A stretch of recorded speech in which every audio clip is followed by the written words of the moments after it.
தமிழ்நாடு அனுப்பின நீட் விலக்கு சட்ட மசோதாவை நிராகரிச்சிருக்கக்கூடிய ஒன்றிய பாஜக அரசு அதையும் நேற்று முன்தினம் சட்டமன்றத்தில் நான் அறிவிச்சிட்டு அடுத்த கட்ட சட்ட அரசு நடவடிக்கைகளை தீர்மானிக்க வருகிற 9ஆம் தேதி தமிழகத்தில் இருக்கக்கூடிய சட்டமன்றத்தில் இடம்பெற்றிருக்கக்கூடிய அனைத்து கட்சி கூட்டத்தை கூட்டியிருக்கிறேன். ஆனா எதிர்கட்சி தலைவர் பழனிசாமி அவர்கள் என்ன பண்றாரு?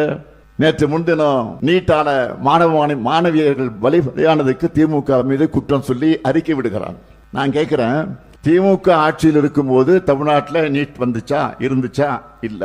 தலைவர் கலைஞர் முதலமைச்சராக இருந்தவரை நீட் கிடையாது. இவ்வளவு அம்மையார் ஜெயலலிதா இருந்தவரை கூட நீட்டை தமிழ்நாட்டுக்குள் அனுமதிக்கல.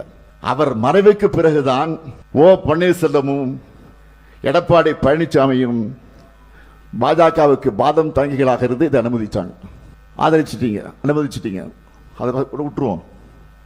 இப்ப நான் கேட்கிறது, கூட்டணியில் இருந்தப்பவும் கூட்டணியில தேர்தலை சந்திச்சப்பவும் நீட் விலக்கு வேணும்னு ஏன் நீங்க பாஜக கிட்ட நிபந்தனை விதிக்கல?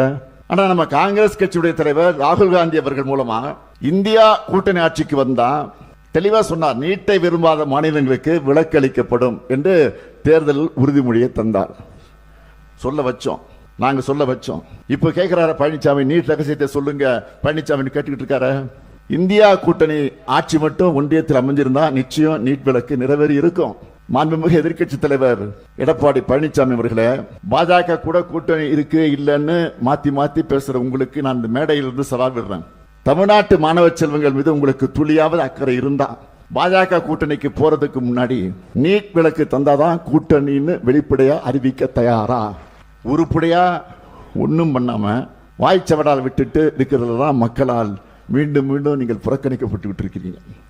எங்களை பொறுத்தவரை மக்களான உங்க மேல இருக்கக்கூடிய நம்பிக்கையால சொல்றேன், சங்க காலத்து உரம் பெற்று குடியாட்சி காலத்திலையும் கோலோச்சும் தமிழ்நாட்டை எத்தகைய அரசியல் சூழ்ச்சிகளுக்கும் வீழ்த்திட முடியாது.